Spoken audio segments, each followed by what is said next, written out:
The click of the lock was my cue. I took a slow sip of scotch, the amber liquid burning a familiar path down my throat. The ice clinked softly, a counterpoint to the frantic thump thump thump of my heart. I knew that sound. It was the sound of expensive heels on hardwood, the sound of a woman trying too hard. A woman trying to erase the day, the guilt. Tonight, she was wearing something new. I could tell by the way she moved, a little too fluid, a little too self-conscious. Silk whispered against skin. She appeared in the doorway of the living room, a vision in crimson lace. Her smile, meant to be seductive, faltered. Her eyes, usually sparkling with a manufactured mischief, widened. They landed on the neat stack of papers on the coffee table, illuminated by the warm glow of the lamp. Receipts. Her hand flew to her throat, a delicate, fluttering touch. The crimson lace trembled against the sudden, rapid beat of her heart. I watched her, a silent observer, as the blood drained from her face. She knew. What are these? She stammered, her voice barely a whisper. I swirled the scotch in my glass, the ice clicking again, a small, sharp sound in the sudden silence. Evidence, I said, my voice flat, devoid of emotion. Evidence of your deceit. The receipts detailed everything. The clandestine hotel stays, the romantic dinners, the extravagant gifts. A year of lies, meticulously documented. I'd even included the receipt for the lingerie she was wearing, a cruel little flourish. John, I can explain, she began, her voice cracking. The manufactured confidence had evaporated, leaving behind a raw, desperate vulnerability. I'd seen that vulnerability before, in the early days, before the lies had begun to weave their insidious web around our lives.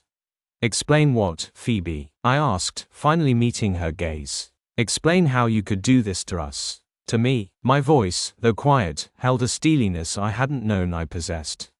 Tears welled in her eyes. Crocodile tears, I thought cynically. It just happened, she whispered, her voice choked with faux emotion.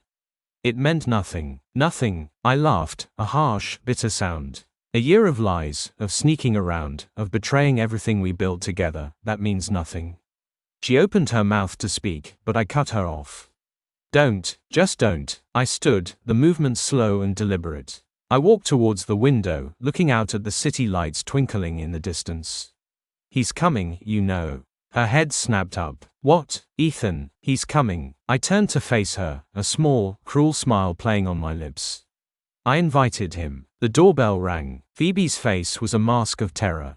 I opened the door. Ethan stood there, a bouquet of wilting lilies in his hand, a nervous smile plastered on his face. He looked like a schoolboy caught with his hand in the cookie jar. He hadn't expected an audience. John, he stammered, his eyes darting nervously between me and Phoebe, who stood frozen in the center of the room. Ethan, I said, my voice deceptively calm. Come in. Phoebe has something she wants to tell you. I stepped aside, ushering him into the room. He took a tentative step inside, the lilies drooping in his hand like a symbol of his wilting bravado. He looked at Phoebe, his eyes questioning. Tell him, Phoebe, I said, my voice rising slightly. Tell him about the receipts. Tell him about the lies. Tell him about how everything you've told him, everything you've built together, is based on a foundation of deceit.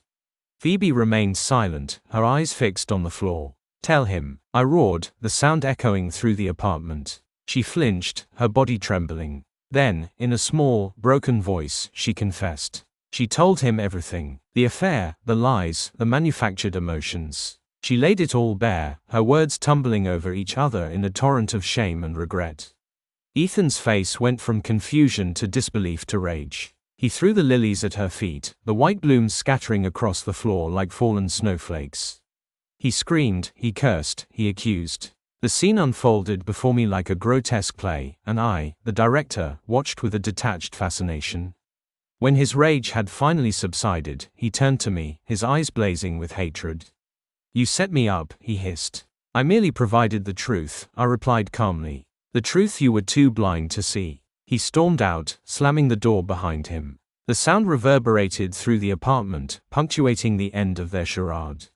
I turned to Phoebe, who stood amidst the scattered lilies, a broken, shattered figure. It's over, Phoebe, I said, my voice devoid of any emotion. Our marriage, your affair, everything. It's over. The next few days were a blur. Phoebe moved out, leaving behind the ghost of her presence and the lingering scent of her perfume. The divorce proceedings were swift and brutal. There were no tearful goodbyes, no last-minute reconciliations. Just the cold, hard reality of the end.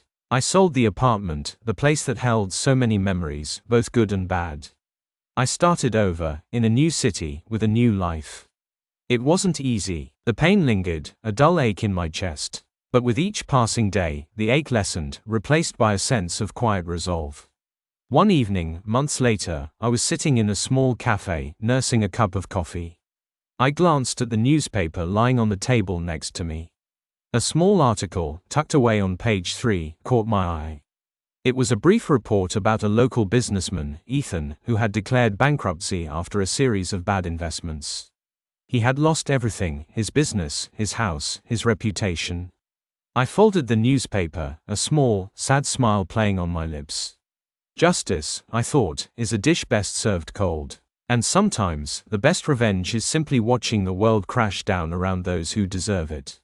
I finished my coffee, paid the bill, and stepped out into the night, the city lights no longer holding the same sting. The ache in my chest was gone, replaced by a sense of peace I hadn't felt in a long time. The future stretched before me, uncertain, yet full of possibility. And for the first time in a long time, I was ready to face it.